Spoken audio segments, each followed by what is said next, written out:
আমির জামাত doctor Shafiqur Rahman উদার হয়ে সবাইকে মাফ করে দিয়েছে, কিন্তু উনি একটা শেষ কথা জানিয়েছে, অন্যায়ের সাথে সরাসরি যারা জড়িত এই মানুষগুলোর কোনো ক্ষমা নেই। নবীজি যেমন 13 জনকে মাফ করেছিলেন, বলেছিলেন যদি এরা কাবা শরীফের গিলাফ ধরেও থাকে ওখানেও এদেরকে মেরে ফেলা লাগবে। 1500 বছর আগে যদি 13 জন ওই রকম হয়, 1500 বছর পরে আমার মনে হয় এখন 26 জন হয়ে গেছে। তার ভেতরে এই কালা অন্ডকোষ তো উড়ে গেছে। এরকম আরো যে শয়তানগুলোর কারণে হাজার হাজার মানুষ বিনা কারণে আমার মতো 3 বছর 5 বছর 10 বছর 15 বছর জেলে ছিল, এদেরকে আপনি কি জবাব দেবেন? মাফ করে দিলে সব হচ্ছে? কেউ যদি জালেমকে মাফ করে দেয় সেজন্য মুসলিমের উপর অবিচার করে। এজন্য ভুক্তভোগী যারা, আমরা তো জানি, আমার মেয়েটা আমারে চেনে না, ছোটটা, আমার মনে কি দুঃখ বলেন তো। আমি যদি অপরাধ করতাম আপনি আমার অভাবে রাখতে পারতেন, কিচ্ছু জানি না। কিন্তু সুখের সংবাদ, গত পরশুদিন আমার মামলা সব ঢিসমিস হয়ে গেছে। কারণ বিচারপতি দেখার পরে বলছে কি দেখে বিচার করব, এর ভেতরে তো কোনো মাল নেই। এতদিন আমি বিচার করতাম কিন্তু আমি পারি নাই, ওপরের নির্দেশ ছিল তাই। এখন যেহেতু এড়া ঘোড়া, কোনো চাপ নেই, এ মামলার কোনো বিচার নেই, সব ফেলে দিলাম। আজকে আমার উকিল দেখা করে বলল যে সব বাতিল করে দিয়েছে। আদালত পর্যন্ত হাসে যে একটা মামলা হইল, আর এইটার কারণে 3 বছরের জেলে রাখা লাগবে, অথচ সাজাও যদি লাগিয়ে দেয় সর্বোচ্চ 3 মাস রাখার মতো, অথচ বিনা কারণে রেখেছিল কয় বছর? 3 বছর। আপনি তো মাফ চাচ্ছেন জনগণের কাছে, জনগণের ভেতর তো আমি একজন, আগে আমার কাছে মাফ চাবেন। আমি মন থেকে যদি মাফ করে দেই আপনি মাফ পাবেন। আমি যদি বলেন হুজুর আল্লাহ না, আল্লাহ মাফ করবে না, কারণ আল্লাহ আমার উপর ছেড়ে দিয়েছে, কারণ এই দায়িত্ব এখন আল্লাহর নেই। আল্লাহ তো হকবুল্লাহ আর আমি হকবুল ইবাদ। এক কথা বলেন, আপনি কোন মুখ নিয়ে ব্যারিস্টার আরমানের বোর কাছে মাফ চাবেন বলেন? আমান আজমির স্ত্রীর কাছে কি করে মাফ চাবেন? মহিলাটা আজ কত বছর অপেক্ষা করে না থাকতে পারে, গত বছর বিয়ে করে ফেলেছে।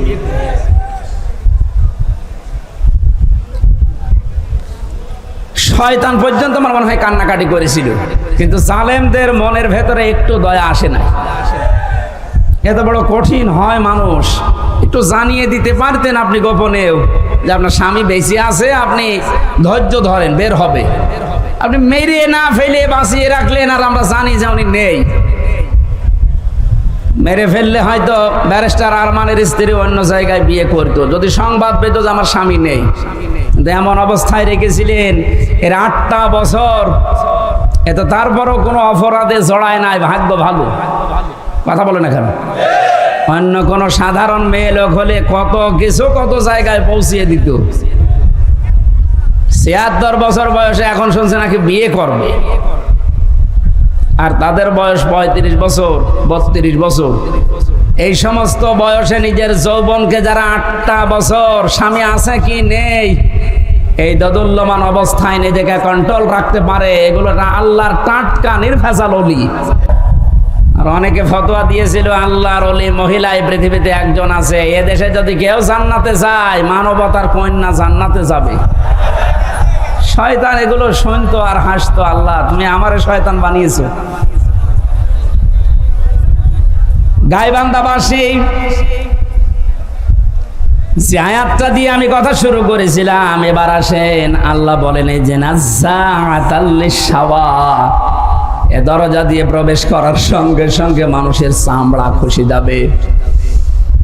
রিমান্ডে আমিও 10 দিন ছিলাম, আমাকে ওরা শাস্তি দিয়েছিল কঠিন, 11 ঘন্টা টাঙিয়ে রেখেছিল, চোখ কালো কাপড় দিয়ে বেঁধে, হাত হ্যান্ডকাপ দিয়ে, পায়ে ডান্ডা বেড়ি দিয়ে এমন অবস্থায় টাঙিয়েছিল আমি 4 ওয়াক্ত নামাজ পড়তে পারি নাই।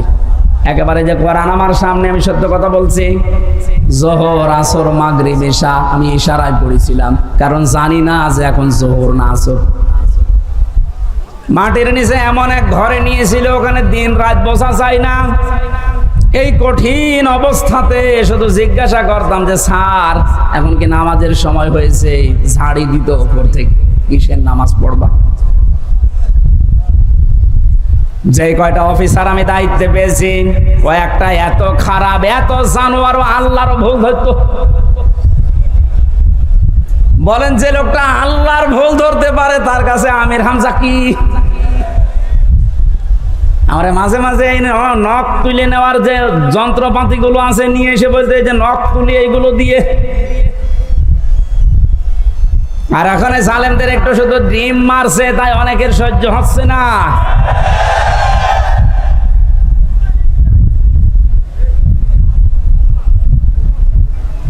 এত বড় কঠিন শাস্তির ভেতরে কেউ 8 বছর 10 বছর, আমি তো কান্নার আওয়াজ শুনতাম মাঝে মাঝে 7 তলা থেকে। কারারক্ষীরা বলতো, এমনকি ওখানে প্রশাসনের যে মানুষগুলো বলতো, হুজুর এখানে অনেকেই 2 বছর 3 বছর 5 বছর আছে, কেউ জানে না। আপনি যদি বাইরে যেতে পারেন বলবেন। কিন্তু ভাগ্যের নির্মম পরিহাস, বের হওয়ার পরে এমন এমন থ্রেট দিয়েছে যদি কোনো কথা উচ্চারণ করি আমিও গায়েব হয়ে যাব। আল্লাহ যেহেতু নিচে দয়া করে এখন সুযোগ দিয়েছে, এ বাংলাদেশের শুধু ডিবি অফিসে না, এই ডিজিএফের দায়িত্বে যারা আছে আর্মির এখানে মাটির নিচে আয়না ঘর না, এরকম বহু জায়গায় আছে যেখানে যেটা আছে খুঁজে বের করে ওখান থেকে সবাইকে তাড়াতাড়ি মুক্ত করে দেন। এটা মানবতার সাহিত্যে সব চাইতে বড় অপরাধ এই আয়না ঘর, এই গুম। আজকে বিশ্ব গুম দিবস ছিল। বাংলার মানুষেরা এ কঠিন কঠিন শাস্তির পরও আমরা ব্যারিস্টার আরমানের দিকে তাকিয়ে দেখলাম ওনার মাথার চুল উঠে গেছে কিন্তু চামড়া ওঠে নাই। আর আল্লাহ বলেন নাজ্জাতাল লিশাওয়া, এই লাজা দিয়ে প্রবেশ করার সঙ্গে সঙ্গে মানুষের আগে চামড়া উঠে যাবে। এখন আপনি টের পাচ্ছেন তো কঠিন কত বড় ভয়ঙ্কর জায়গা। এই লাজার ভেতরে আল্লাহ বলেন তাদউ মান আদবারা ওয়া তাওয়াল্লা, তাদেরকে লাজা ডাকতে থাকবে যারা সত্যকে সত্য জানার পরেও পিঠ ফিরিয়ে চলে গেছে। এই দেশে 8:30 থেকে 9:30 থেকে আরাম আরম্ভ করেছি, এখন 10:30 বাজতেছে। একটা ঘন্টায় যত কথা বললাম, একটা কথা কোরআনের বাইরে হাদিসের বাইরে মন মতো বলেছি। কোনো উদাহরণ যদি দিয়েছি কোরআনের সাথে মিলিয়ে দিয়েছি। এই সত্য পথের দিকে আপনাকে আমি আহ্বান জানাচ্ছি। আমরা এক জালেম থেকে মুক্ত হয়ে পৃথিবীর আর কোন জালেমের হাতে ধরা দিতে চাই না। আমরা এখন কোরআনে কারিমের বাস্তব অভিজ্ঞতা দেখতে চাই। কারণ এই দেশটা 53 বছর স্বাধীন হয়েছে, বাবা চালিয়েছে অনেক দিন। আমরা দেখলাম, আমি দেখি নাই, মুরব্বী দেখেছি। স্বামী চালিয়েছিল, আমি দেখি নাই, কারণ 92 সালে জন্ম। মুরব্বীরা দেখেছে। চাচা চালিয়েছিল, আমি দেখেছি না, কানে জানি না, শুনেছি। কথা বলছে না। ববরটা তো দেখলাম, ভাবিরটাও দেখেছি। সবাই তো সবার মতো চালিয়েছে। এখন শুধু দেখতে বাকি আছে যে কোরআন দিয়ে দেশ চললে কেমন দেখা যায়।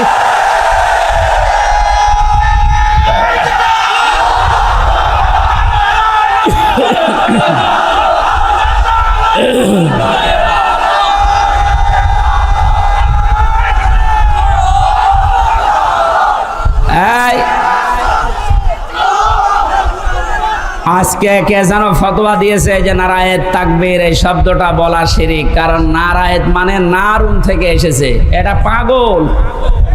নারায়ণ শব্দটা নারতুন থেকে, নারতুন মানে উচ্চ, তাকবীর মানে আল্লাহর আওয়াজ। তাকবীর মানে কি? নারায়ে তাকবীর, এই উচ্চ আওয়াজে আপনি তাকবীর দেন, এই শব্দটা এখান থেকে। ওরা নারায়ে এখান থেকে নিয়ে এসেছে, নারুন মানে আগুনের তাকবীর। এটা আমাদের কলবের, অন্তরের এবং আত্মার সাথে মিশে থাকা একটা তাকবীর। এটা হযরত ওমর যেদিন দিয়েছিলেন, কাফেরেরা তাড়াতাড়ি করে দরজা জ্বালানা বন্ধ করে বলছে দরকার নেই, ওর সামনে গেলে মাথা থাকবে না। সুতরাং এই তাকবীর আমরা মরণ পর্যন্ত দিতে রাজি আছি। এই শব্দটা শুনে যারা মৌলবাদ মৌলবাদ বলে অনেকে আওয়াজ তুলেছিল, আপনি আল্লাহু আকবারের শব্দের যদি মৌলবাদ বলে উল্টাপাল্টা ফতোয়া দেন, আপনার জানাজা পড়া কবরে দেওয়া জায়েজ নেই। কারণ আপনি এমনিতেও জাহান্নামে যাবেন, অমনিও জাহান্নামে যাবেন। তাহলে সত্য পথের দিকে ডাকার পরে আমরা চাই চর্ম চোখে দেখতে যে কোরআন দিয়ে চললে কেমন দেখা যায়। যেহেতু আল্লাহর সাহায্য এবং বিজয় আমরা কিছুটা কিছু দেখতে পেয়েছি। অনেকে এখানে এসেছে এশার নামাজে হয়তো পড়তেও পারেন, ইযা জাআ নাসরুল্লাহি ওয়াল ফাত। হে নবী, যখন আল্লাহর সাহায্য আপনি আসবে তখন বিজয় দেখতে পাবেন। বিজয়ের ভেতরে যতগুলো কাজ আছে তার অন্যতম একটা কাজ হচ্ছে ওয়ারাআইতান নাসা ইয়াদখুলুনা ফি দীনিল্লাহি আফওয়াজা। সত্যিই যদি আল্লাহর সাহায্য এসে যায় তখন আপনি বিজয় পাবেন। আমার তো মনে হয় এত বড় বড় মহারথীরা এই 17 বছর চেষ্টা করে জালেমের একটু চুল পরিমাণ নড়াতে পারে নাই, কিন্তু ছাত্ররা যা করে দেখিয়েছে, এই বৈষম্য বিরোধী ছাত্র আন্দোলনের এই নেতারা, আমার মনে হয় আল্লাহ আবাবিল পাখির মতো তাদের কাজে লাগিয়েছে। এটা নিঃসন্দেহে আল্লাহর সাহায্য এবং বিজয়। আরে বিজয় আসলে যে 7টা কাজ হয়, তার 1 নম্বরের কাজ হচ্ছে দলে দলে পালে পালে মানুষ ইসলামে প্রবেশ করবে। এই 26 দিনে আমরা যেটা দেখতে পেলাম, কথা বলেন না কেন? 25 দিনে 5 তারিখ থেকে 30 তারিখ পর্যন্ত তাকান, কত হিন্দু আমিরে জামাতের হাতে হাত দিয়ে মুসলমান হয়ে যাচ্ছে। কত জালেম পর্যন্ত নিজের জুলুম স্বীকার করে আজ ইসলামে আসতেছে। আজকের একটা জরিপ পেয়েছি,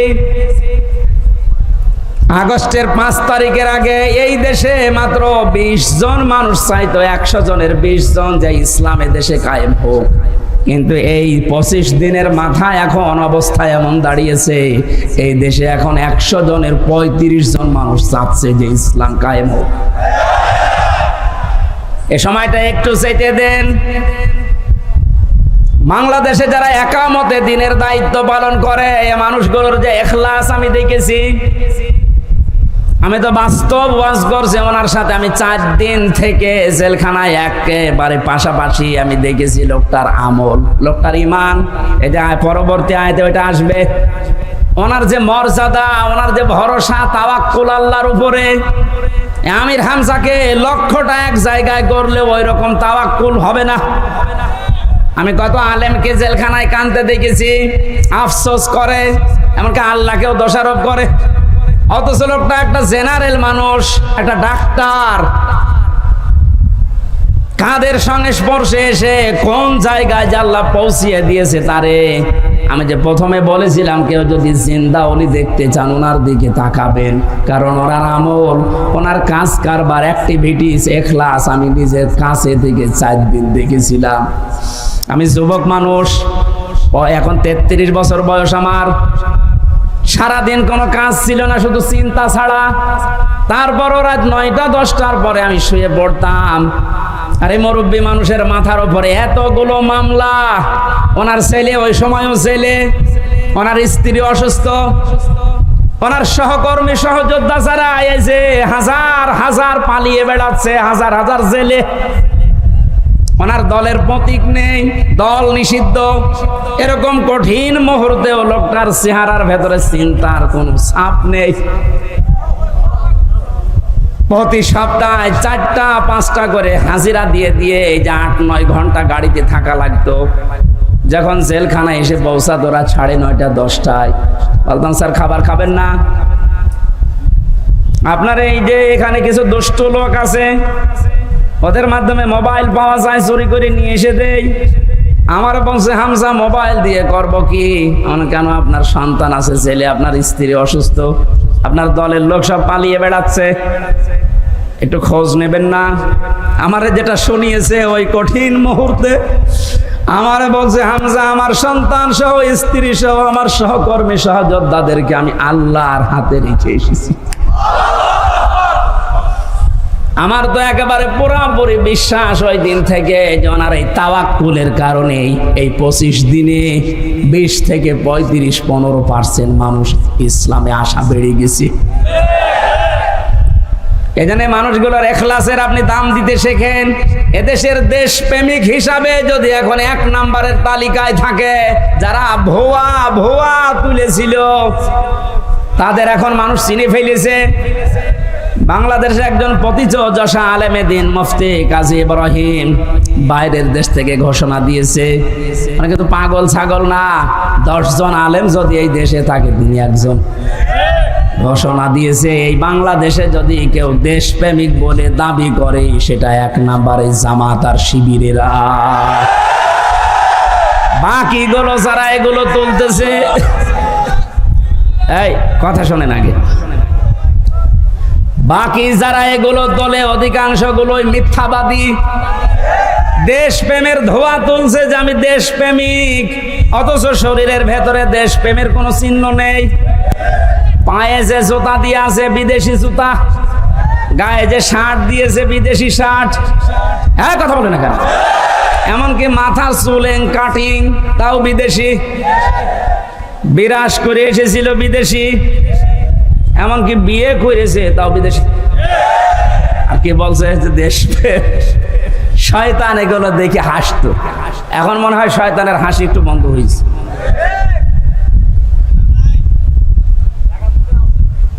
এজন্য সত্য পথে আহ্বান করলে আপনার অন্তত কিছু না থাকলেও কিন্তু বিবেক আছে।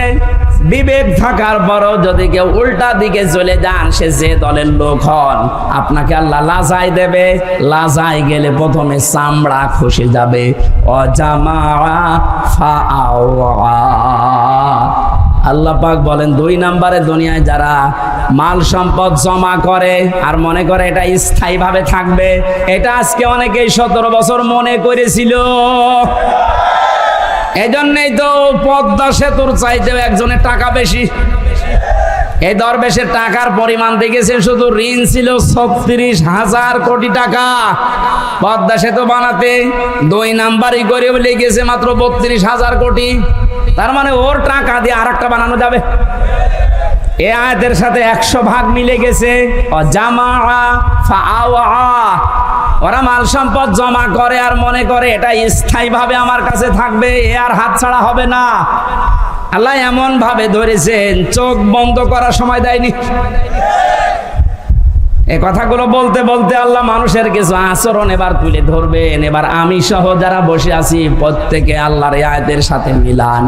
ইন্নাল ইনসানা খুলিকা হালুআ। অবশ্যই আমি আল্লাহ মানুষকে বানিয়েছি অস্থির চিত্তরূপে। সব সময় মানুষ শুধু ব্যস্ত ব্যস্ত ব্যস্ত।